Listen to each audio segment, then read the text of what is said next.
Hi, I'm Ben Days, executive producer of 8 and 5, the web series, and you're listening to GenreTainment. Hello, everyone. It's that time again. Time for another episode of GenreTainment over here on SciFiPulseRadio.com. We're your hosts, Marx and Julie, and GenreTainment is where we give you interviews with writers, directors, producers, and actors in both independent and not-so-independent creations. And for today's show, we get dark and funny with the post-apocalyptic web series Dark Age.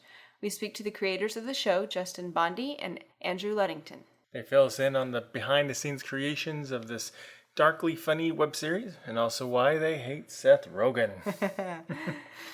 We also learn more about the upcoming second season. But before we get started with the interview, we do want to point out that the music that you heard at the beginning of the show was a snippet from the theme song for our web series, Reality on Demand. It's a song composed and performed by our friend T-Sean Hardy, and you can find our web series at realityondemandseries.com. Now let's get started with our interview with the creators of Dark Age. 18 months ago, the social and technological infrastructure that propped up our hobbling civilization collapsed. Finally.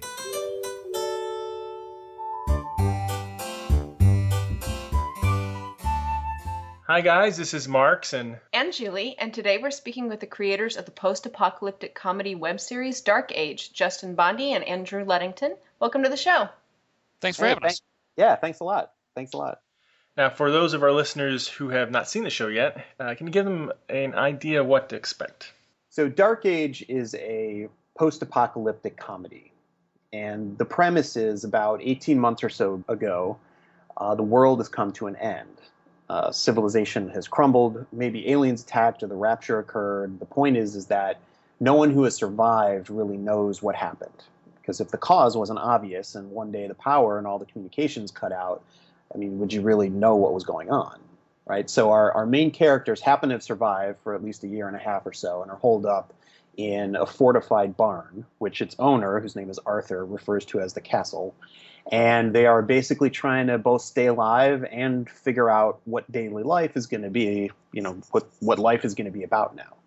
So we thought a lot of comedy could be pulled out of this. I mean, we start with a guy trying and failing to mount a head on a stake to act as a warning to intruders. So that's kind of the feel that we wanted to get out of it. Post-apocalyptic comedies have gotten a lot of press this summer because of a couple films that are coming out, like the This Is the End, which was the one with Seth Rogen. Seth Rogen, thank you, Seth Rogen.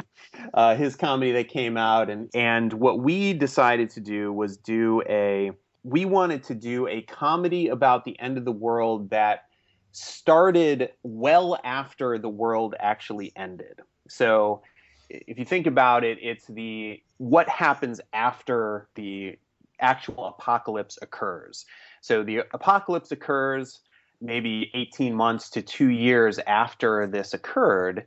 There would be this, people would kind of obviously be dispersed out of the cities and all this kind of stuff, and they would sort of begin to create their own communities. But what actually happened in terms of why did the world end would be very much who knows? It would be word of mouth. There would be rumors. No one would really understand what occurred. So what we decided to do is start with a group of people who were kind of, sort of aggregated around a guy who was like a survivalist, like a doomsday prepper, like their shows on I don't know what that is, the History Channel or whatever it is, and who basically said, who was kind of prepared for something like this.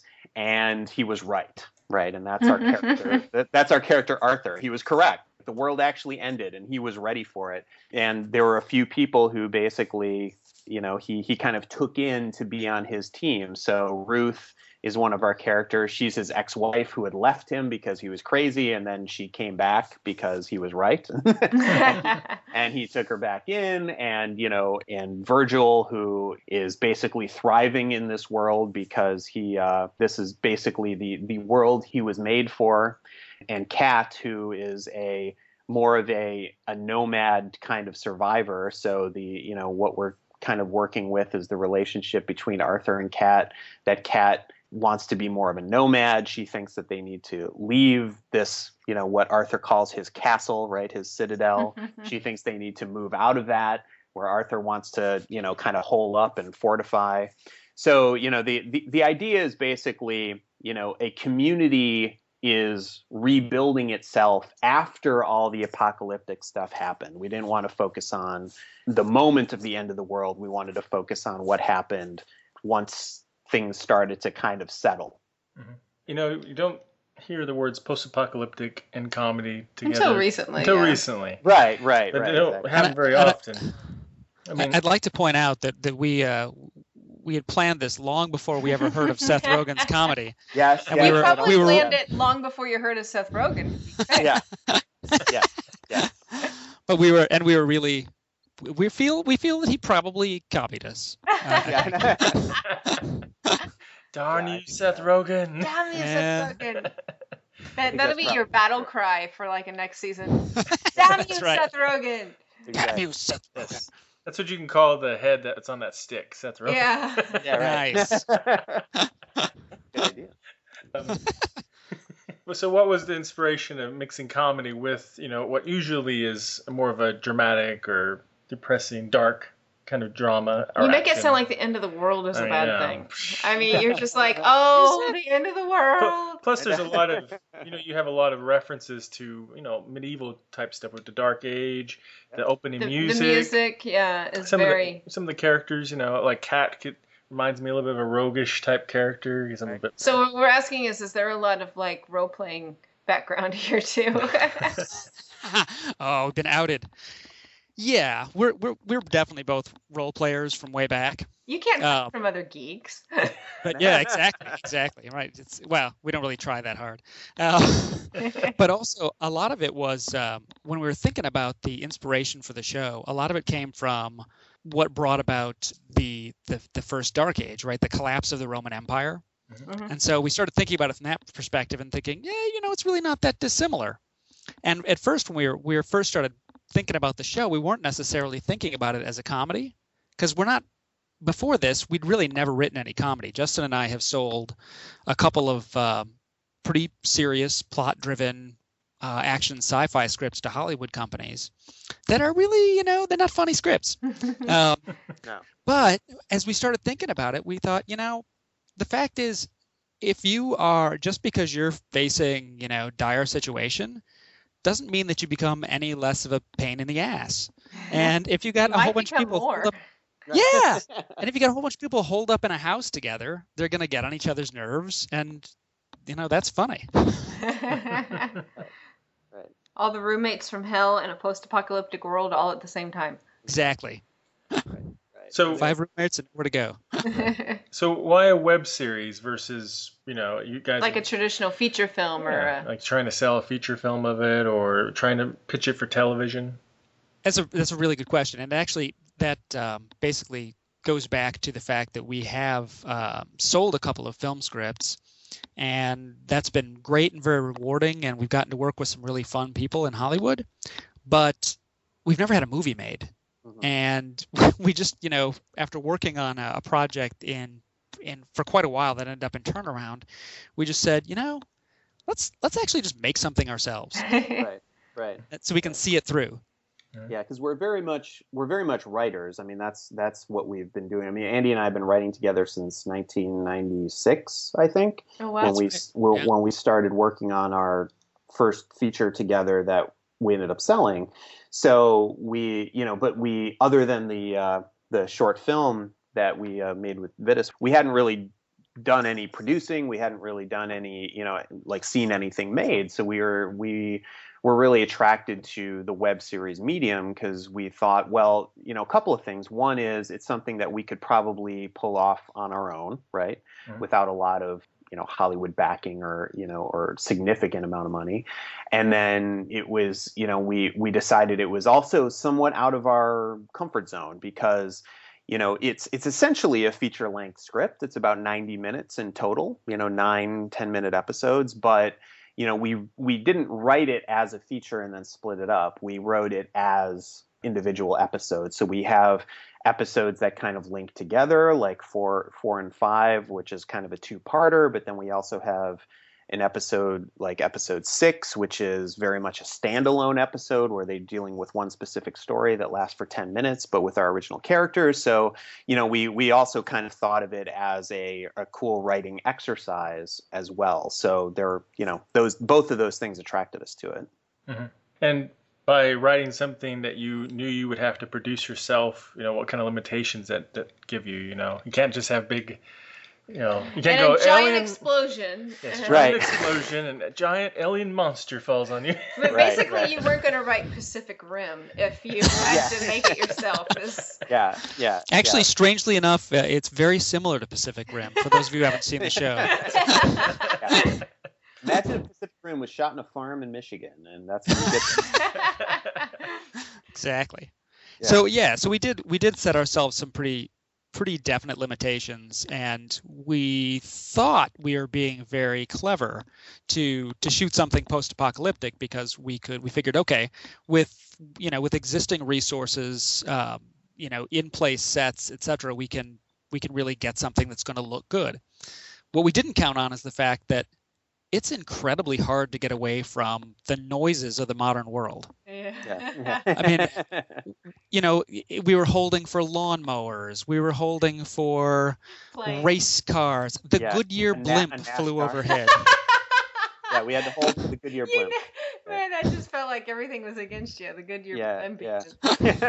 You should have dubbed it all, and then that would have made it easier to dub in Yeah. funny Yeah, voices. exactly. Yeah, it's all in Cantonese. Yeah. And everybody sounds like John Wayne. Especially the women, which is really odd. Yeah. It's sexy, though. It's good. Yeah. So you guys have spoken a little bit about your backgrounds in filmmaking. Obviously, a lot of writing Yeah, and you're out of the Chicago area. So can you and tell us? actors. Can you tell us? Yes, and you're actors too. You haven't really spoken that much about it, but you have, especially one of you is a star of the show, or one of the stars. So can you tell us a little bit more about your background, both in writing and acting? And the rest of filmmaking. If you have any, I don't know if you went to school if you studied any directing or.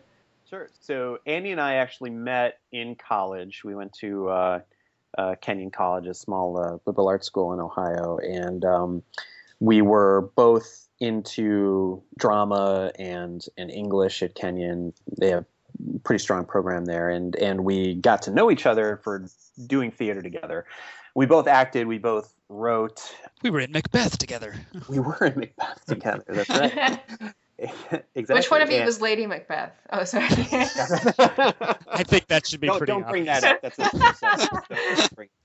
a So Andy was a couple years ahead of me in school. He moved to Chicago, and I finished up school, and I moved to Chicago. And one of my roommates was, we were talking about this for the interview, was Vidas Barzdukis, who's another good friend of ours, who's one of the head writers on 8 and 5.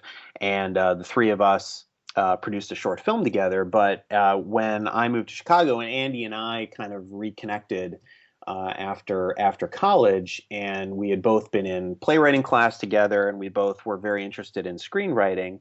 And we were kind of talking, we had mutual friends, and we were kind of talking like, hey, we should write something together.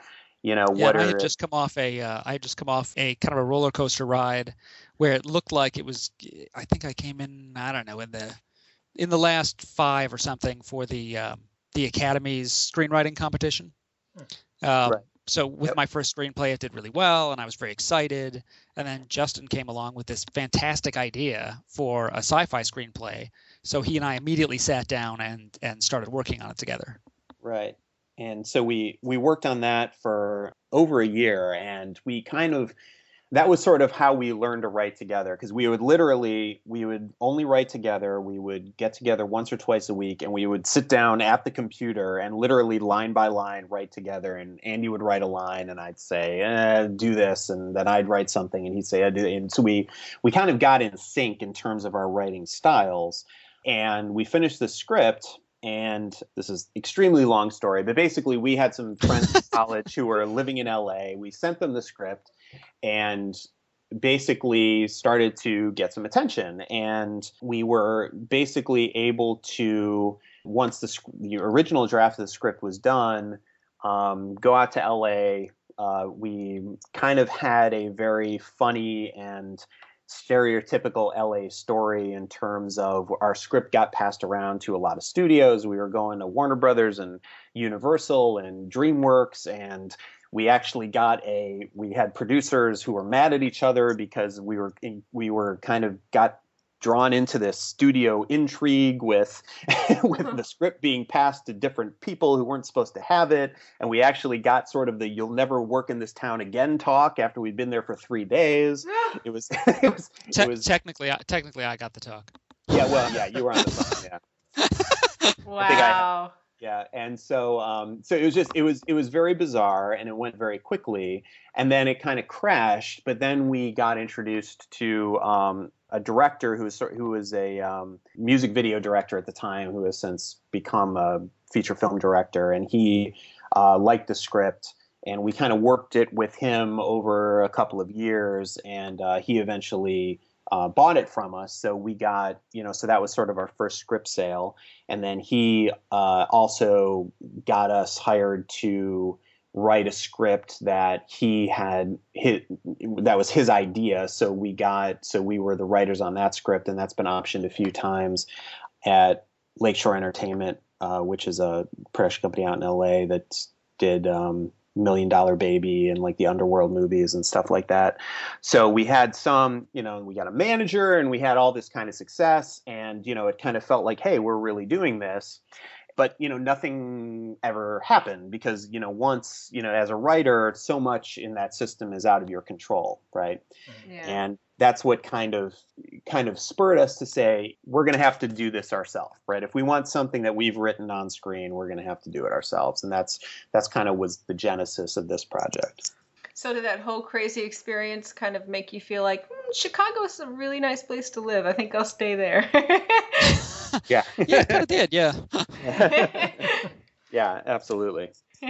Absolutely. So I mean, that's a world that is still exciting and fun, but it's also very, very structured, and you have to understand the rules and those kinds of things. And I think as we've gotten older, and since we've gotten, we've had that experience, we're a lot more interested in doing things that, like Dark Age would not have necessarily gotten anywhere, right, in that system. And so we're like, well, let's make it. Let's make it and do like a single camera comedy, right? Basically, right, as a post-apocalyptic story. That is something that we felt the internet was made for. Right. Yeah. So Hollywood's such a well-oiled machine, but it's kind of churning out its own stuff. Yeah, and really, really trying to break in and have your own voice in there is pretty difficult. Right. Mm-hmm. Exactly. Mm-hmm. Now, we mentioned that you two are also acting in the series, and if you could let us know a little bit about your acting background, but also since you were writing it, did you write these characters specifically for each of you? So definitely did not write the characters for ourselves. I mean, when we wrote Virgil, I don't know about Justin, but I envisioned Virgil as being much more physically intimidating than I am. Yeah. And, I always pictured Virgil as looking kind of like Hagrid from the Harry Potter stories, like this huge, hairy, like imposing Viking sort of. Yeah, Viking kind of guy. Which is pretty much me. Right, yeah. Yeah. But so Laughing when we really. So we started doing read-throughs, some very early read-throughs of it, because we cast a lot of the lead parts pretty quickly. But we hadn't found anybody we liked for Virgil, and so I ended up reading Virgil in some of the read-throughs, and eventually we just kind of got used to me doing it, and so I ended up sticking with the part. Well, sometimes when you cast against type, it ends up working out better. Yeah. Yeah. Well, that sounds good. And you get an excuse not to wear your shirt a lot. I've gotten a lot of jokes about that. We decided we were going to lock in a certain audience demographic, and then with that, so. I have a funny story about that. I might share later. I'm a little frightened to know what that demographic is. But... I was going to say, you notice he didn't say what demographic. Yeah. It could be little old ladies age 65 and older. You don't know. Yeah, I can see that actually. Exactly. So why don't you tell the listeners a little bit about the other main characters and why you cast the actors you did? So Mike Ward, who plays Arthur, is somebody we had worked with on one of the 48-hour film shoots in Cincinnati the prior year. And we hadn't met him before that. And in fact, we didn't meet him during that shooting because we wrote the screenplay remotely and then just saw their performances later. And after we saw him, we just, we thought, boy, he'd be great as Arthur. He's got this sort of understated quality about him. He's, a little neurotic. And so we asked him to take a look at the script. And his first response to us was, well, that'll be pretty easy. That's pretty much me. And he is. I think he's great in the role. He does such a great job of being in his own comfort zone. He's the powerful leader, but he's out of his comfort zone so easily. Yeah, it's a very narrow zone. Yeah, His comfort zone is about half an acre. Yes. And he's probably the only agoraphobe prepper, right? I was going to say, that was probably his comfort zone before the world, before the apocalypse. Right, exactly. And what about the other characters? There's 3 Ruth, female the characters. cat. Yeah. Yep. Georgia Ann, yeah. Yeah. So Ruth is played by Dawn Alden, who was a Chicago actress for a long time. She founded a company called Babes with Blades that still exists here in Chicago that's solely dedicated to plays that involve female stage combat. Yeah. And Catherine Wolfe, who plays Kat, is also a member of that group. Awesome. Yeah. I liked them. Oh, it's a great group. But then Dawn moved out to LA about probably 6 or 7 years, well, maybe more than that. Anyway, quite a while back, she moved out to LA and has been doing a lot of acting in Hollywood. So you've probably seen her in a variety of television shows. And so, we gave her she happened to be in town and I gave her a call. She was the first person I thought of when we were starting to think about casting for Ruth. And so she and I just, sat down in a coffee shop, and I'm embarrassed to say I actually read her the entire first season over coffee. Did you do different voices? Did you do? And which one was John Wayne? Which one was John Wayne? That would be Kat. I did different voices, but they were all John Wayne. Somehow in Cantonese. Yes. Exactly. Yes. Exactly. She goes, I didn't understand a single word, but yes, It's I owed you. brilliant. And again, there's some similarity there. I mean, she's naturally a little snarky. She's got this. She is in fact somebody who knows a tremendous amount about plants and has a lot of the sort of background that Ruth actually has, which is part of the reason why I thought of her for the part, but also just because I know she's a very good actress. And the cat and Georgia Ann? Yeah, and so Catherine Wolfe, who plays Kat, we met her as well through Dawn, through the Babes with Blades group, and she was. We were very excited to get her because we felt that she had because she has a strong stage background, a strong stage combat background. She had the feel we wanted for the Cat, which was a very kind of rough, independent, she can take care of herself kind of feel, but we wanted her to be able to also play, some vulnerability. Maybe she's going to be, maybe she is going to be, we were trying to set up this relationship with her and Arthur that weren't quite sure the way it was going to go. So we wanted that to be, we wanted someone who could play that subtlety, and she did a great job when we read her for it and talked to her about the part, and she seemed to really get it. And so we were really excited to have her. I was really pleased with the way she worked out. Georgia Ann is Betsy Betsy Williams was she was a friend of ours, actually a friend of Andy's wife, Melanie. And she is an actress, also a drama teacher, so she's kind of an educator. And the quality we liked about her is she had this sort of very bright, very optimistic kind of outlook, and that was kind of what we wanted that character to embody, and that she was in this post-apocalyptic world. She was, kind of sunny. She's going to have a baby, so she's kind of like the embodiment of the optimistic new world and all this kind of stuff. But she had this kind of edge to her that's a little weird that comes out in the show, where you're not exactly sure where she's coming from sometimes. And that quality is kind of what I think sets her apart and really made her interesting and made her work out so well, is this: she's bright and sunny and optimistic, and then sometimes she gives you a look and you're just kind of like, wait, what? Yeah, there's a little menace there. Yeah, exactly. And so she's bright and sunny, but you get the feeling she really could kill them all in their sleep. Yeah, there's something else going on. Right. So stay tuned on that. Just saying.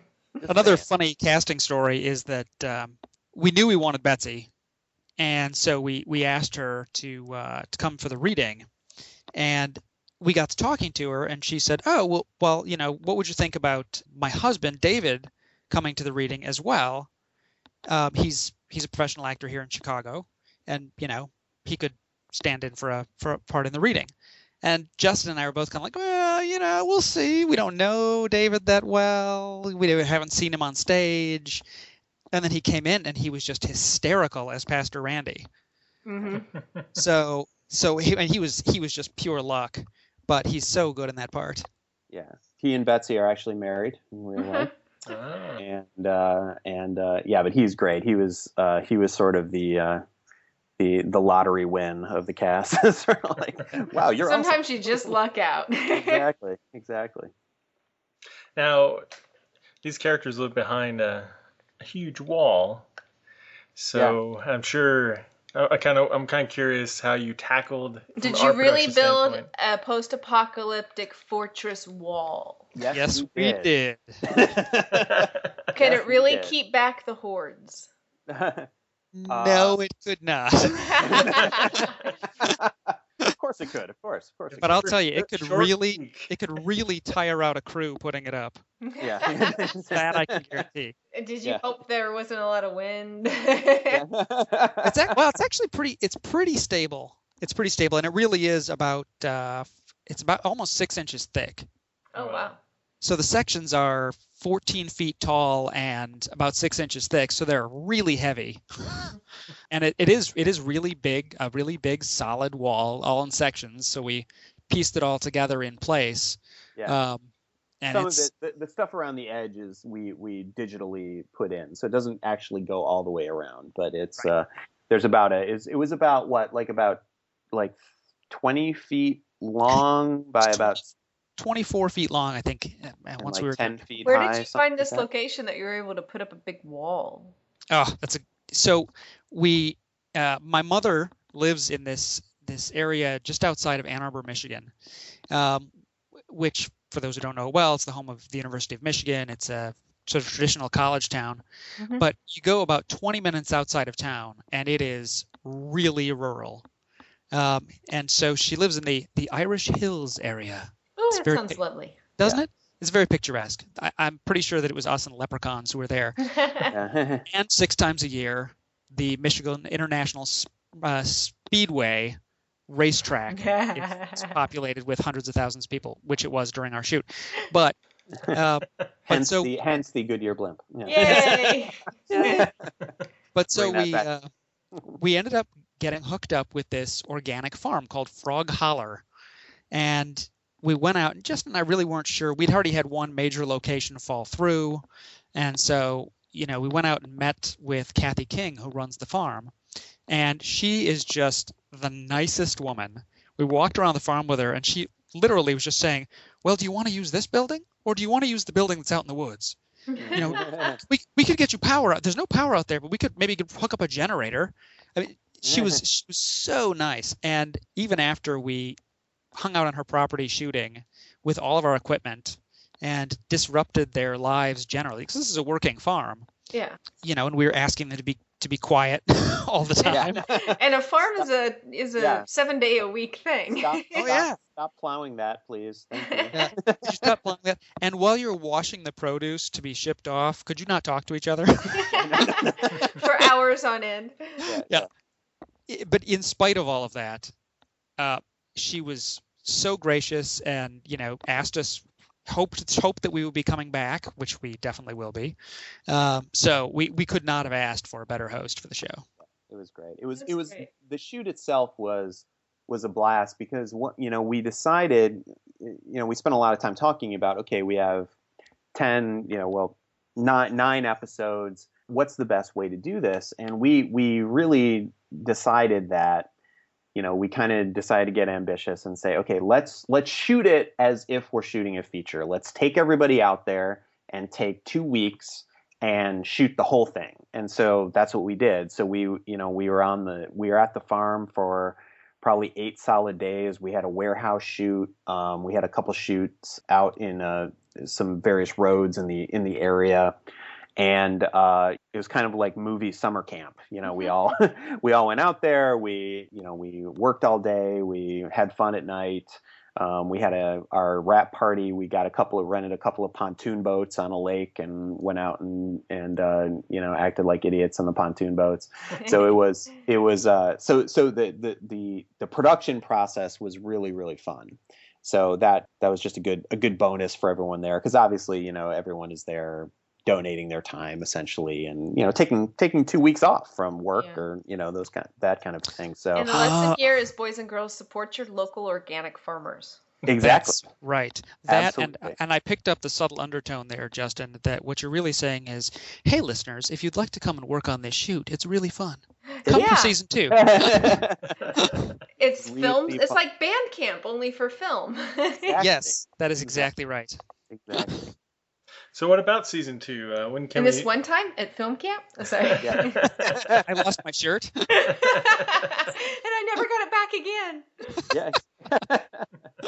Yeah. So season 2 is definitely in the works. We are Andy and I are working on the scripts for season 2 right now. We're actually in about a month, we're going to be going out to Frog Holler, to the organic farm, and shooting a promo for our fundraising campaign for season 2.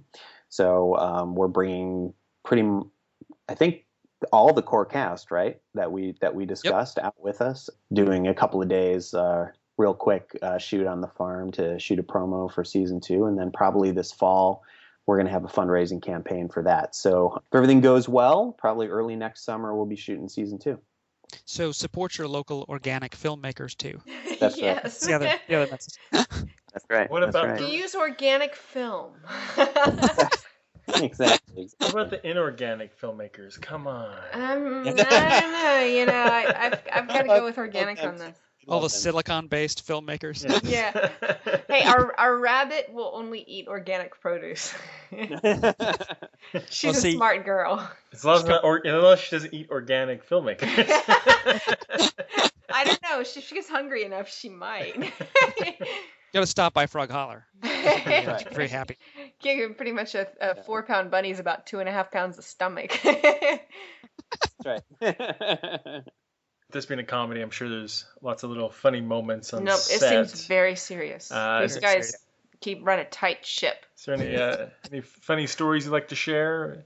Actually, there was a good one that happened when we were scouting. So we went out in the spring to scout locations, and the farm was. We actually were thinking about shooting at a different place. So we were scouting locations, and there was actually another location close by that we were thinking of using, and we went there and we met with the guy who owned the place, and as it turned out, he's a real life Arthur, which we weren't really prepared for, and he eventually and he was sort of all right with us doing it. He asked us some very pointed and politically incorrect questions about who was funding the show. And it was less than a month, I think, before we were going to shoot, he let us know that he did not want us to shoot there because he was afraid that our show would actually bring about the end of the world. And he did not want to be involved with that. So, oh, wow. Yeah. So we bless his heart. Bless his heart for saving us from that, because we got to shoot at Frog Holler instead, which ended up being a wonderful, wonderful, extremely accommodating location. Can you imagine being at that place for 2 weeks? Yeah. No. You'd have some very different stories. we were prepping the cast and everything. Okay, this guy's really offensive. Yeah. Wow. Yeah. Yankee kicked out, and then he kicked us out, and it actually worked out great. So, so we also had the shooting day from hell. There's a whole episode that we had to basically collapse and just pull out a couple of key elements from. It was supposed to be a 10 episode first season, but one of the episodes, which focused solely on from the Whistler's point of view. We were all at the Whistler's camp. We've got parts of it now that are in episode 9. We pulled out some really important bits and put them into episode 9. But there was this whole episode from their perspective, which was meant to, be funny because we're showing that our big menacing bad guys are really just a bunch of hapless dolts. Yeah. And they were really hapless. But we got, a pretty good location for it. We went out there, started to shoot, and it started to rain. And so we all went undercover, and then it cleared up. So we went out, and it started to rain again.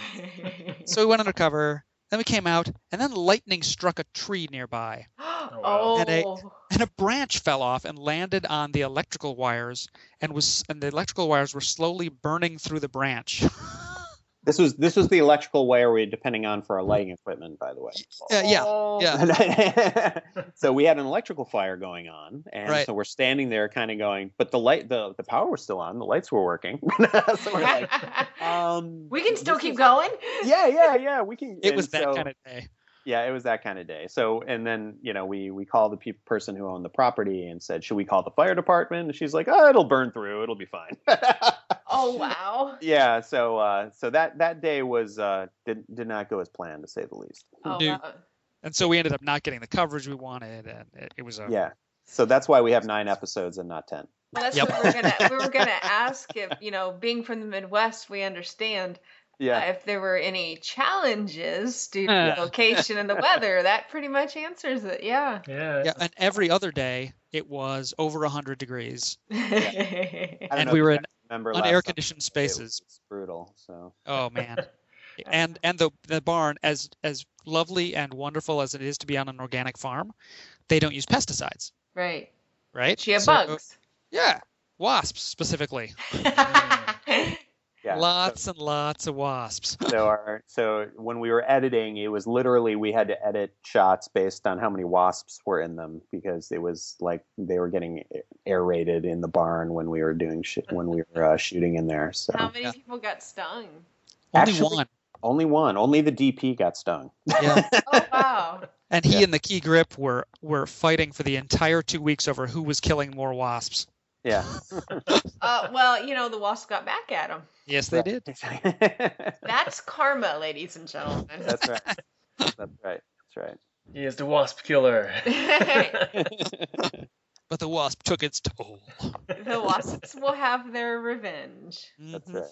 You could have had a whole little subplot about mutant wasps. Shh, that's season 2. Season 2. Self-aware. That way, when all their actors start showing up with welts on screen, it totally makes sense. Yeah. Exactly. They're the big villains in season 2. Yeah. They're just misunderstood. Yeah, that's right. They're just trying to survive the post-apocalyptic world too. Yeah. Sure. They're much better suited for it. Sadly, yes. Except Virgil. Yeah, Virgil's got it down. He knows what he's doing. Oh, speaking of, I don't know why this just popped into my head, but for about a month after doing the shoot, I was driving around and I realized all of a sudden that in my trunk I had a bunch of arrows, a blood-stained baseball bat, a plastic tarp, and some rope. I thought, boy, I hope I don't get pulled over. We liked unloading our vehicles after a shoot because we have on-street parking, and our neighbors would see us pull it. We had like a bloody bat, a bloody machete. We had swords. We had Nice. and it was funny because we didn't get crap from anybody for quite a while. Right. It was great. We just kind of walk in with like blood-stained weapons and like guns. We had all these airsoft guns that we were. That was a fun weekend. I liked to grab like the sawed-off shotgun, kind of crooked on one shoulder with the bloody bat on the other, and just like walk across down the street. and everybody went silent, and nobody messed with us for quite a while. Awesome. There are these shows, the internet, and if you go to. I think you ought to have a Virgil cameo on Reality on Demand. We totally should. Yes, he would fit in perfectly. It would. Now, we often have web series creators and filmmakers listening to the show. We have people listening to the show? Yes, of course. Sorry. Boy. Woo! Now, since you guys have made season 1, is there any tips you'd like to share that you've learned along the way? I would say that one thing that, it's very, I think it's project specific, but what I was talking about before, where we kind of decided to shoot the whole thing in one go. If you can do that, I think that our project, that definitely benefited because we were able to take people to a place and kind of get it all done. And we felt that as opposed to doing sort of a nights and weekends kind of a shoot, that it was going to be more successful for our project. So I would say, if you're putting together a web series, sort of take that into consideration in terms of, what the time and commitment for your cast and crew is going to be, and model it to that, right? So, so if you're going to do something that's kind of ambitious, where you might, where you're going to be outside of a city, where you're going to need to be, your locations are going to force you outside of where people can get to easily, consider trying to do something like that rather than doing a nights and weekends kind of thing, because it was easier to kind of get that teamwork, camaraderie kind of feel going around the project. And I think that really helped, the final result. This is kind of a newbie tip, I guess, but for people who haven't, who are looking at working on their first project, I'd say that one of the best things you can do is really carefully lay out your schedule, because if you're filming something of any kind of magnitude, it is so easy to miss things. You don't think it is, right? But you're gonna miss some angle that later you find out you really need. We had a very good assistant director who kept us on schedule and really rode herd on the cast and crew and made sure that we were moving along at a good clip. But honestly, without him, it would have been so easy to get to the editing room and realize, we never got that reverse shot that we wanted. Yeah, it's really easy to do, for sure. So lesson 1 is kidnap all of your cast and crew to a remote rural area where they can't get away for 2 weeks. Yes. That's yeah. Yeah, it worked for us. 2, make sure you have a very strong taskmaster who keeps them there until they get it done. Yes. Right. Okay. Those both work. Yeah. So far, so good. Build a wall. Build a wall. Build a big wall. Several feet tall and wide. Think Ben-Hur in terms of your production, production values. Definitely. Yeah. And frighten I would say, them with preppers and fire to keep them in line. Exactly. This is the first time that Andy and I obviously have made a web series, so we learned a lot, that we're going to hopefully bring to season 2. But I would say, having, again, like we talked about before, gone out and wrote scripts that had Hollywood interest and got people to put us in a room and meet with us at these studios and then tell us, thanks for flying out here. By the way, this is all wrong. You need to do it this way. I think the best thing, the best advice I would have is, even if it seems like a goofy idea that Hollywood would never buy, do it. Like, figure it out for yourself, that it's actually, that you can bring your own style to it. Mm-hmm. And that's how you really learn. So we're still figuring it out too. Mm-hmm. And even though you can go lean on crew, I think that you really do serve yourself to have a couple of key positions in place. If you're trying to be an entrepreneur who wrote it, is directing it, and starring in it, you're gonna have a really hard time. There's too much to do. Yeah, one of the best things we did was hook up with Kent Malloy, who is our director, because when Andy and I were first talking about doing this project, we were thinking about directing it ourselves, and we kind of stepped back and we said, okay, look, we don't have a lot of experience at this. We're writers. We're real confident in our abilities there. But directing is a different ball game, and we can't just say, "Oh yeah, we'll do it." And we had worked with Kent on a 48-hour film festival. He's in Cincinnati, Ohio, and we said, "Let's." And we had a really good experience working with him. And we said, "Let's talk to him. Let's see if he'd be interested." And he really loved the concept and loved the script, and that was probably the best move we made, was to get him involved. Just to give him a shout out of congratulations, he just did another 48-hour film that won Best Director and Best Picture at the Cincinnati 48-hour Film Festival this week. So go Kent! Great. Go Kent! Yeah. So it's think about things like that and collaborate, get help. Don't think that you can be the auteur and you're gonna, just because you're good at one thing doesn't mean you're gonna be good at everything. So. Mm-hmm. Justin and I were, although we both acted in Dark Age, we were almost never on film at the same time. And that's because whichever one of us was not on film was doing active producer work. Yeah, exactly.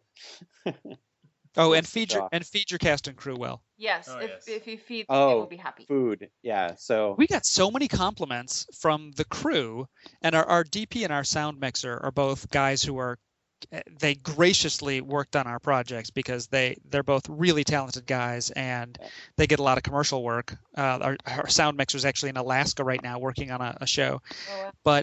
But they both said, this is the best craft service I've ever had. Did you get any of the food from the farm? No. They gave us.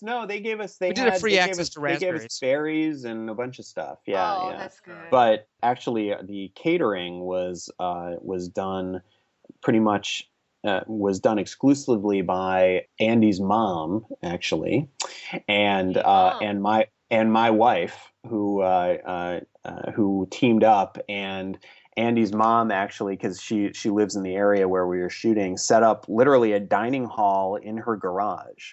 And so we would have sit-down dinners for, 15 people every night. Great. And kind of did it, mess hall style. But again, morale is everything. Yeah. And not only that, not only was she making the food, but she had a vegan, somebody who was lactose intolerant, and somebody who was gluten intolerant. Well, the vegan and lactose intolerant can eat the same thing. So. Yeah. And somebody there who eats paleo, which is basically the exact opposite. Oh, yeah. So she was basically making like 4 different menus.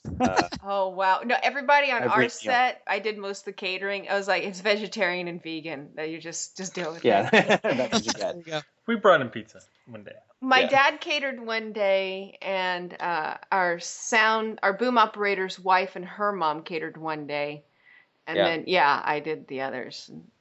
Don't star in, produce, and cater. Yeah. No, I don't know how you could possibly do that. Let me just tell you ahead of time. Yeah. Don't. No. That's a huge piece of advice. Yeah. Catering should be its own department. It is, because you do not want to be cooking the entire night before each shoot. Oh, that's brutal. I can't believe you did that. Yeah, and worked a full-time job. Yeah. Oh. So you shot for like 5 minutes a day? We're masochists, so it works out great. We're shooting film right now. Excuse me, say cut.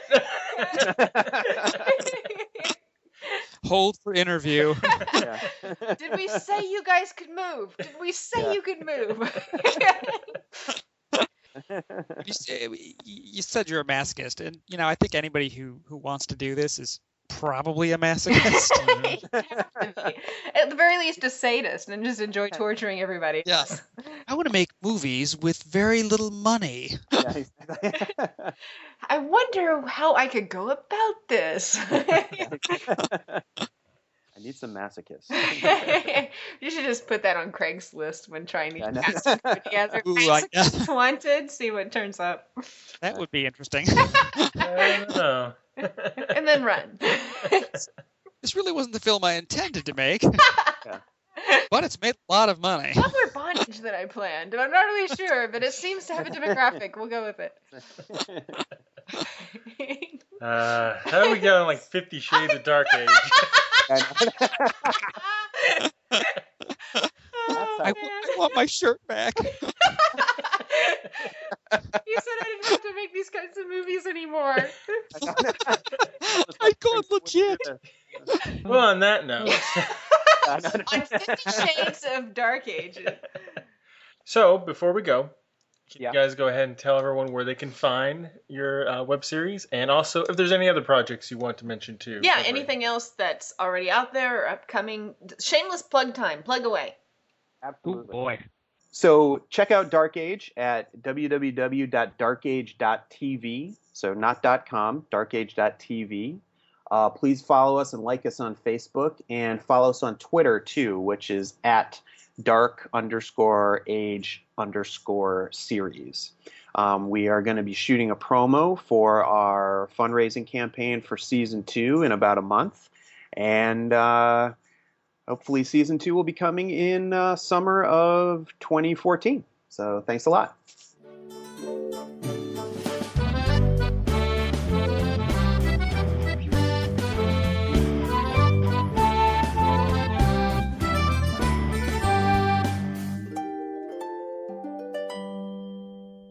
Hi, I'm indie actress Jen Page from Dorkness Rising, Geek Seekers, Chopstocky Boom, and more, and you're listening to GenreTainment. Well, special thanks to Justin and Andrew for speaking with us, and we look forward to seeing Season 2 and hopefully more beyond that, unless the world ends first. Uh-oh. If it does, I blame them. Yes. So that's it for today's GenreTainment. Thanks to everyone for listening, and we'll be back with all new guests from our favorite films, TV shows, novels, and web series. And don't forget, you can also check out the other great shows on this channel like Ian Cullen's SFP Now and more. Until next time.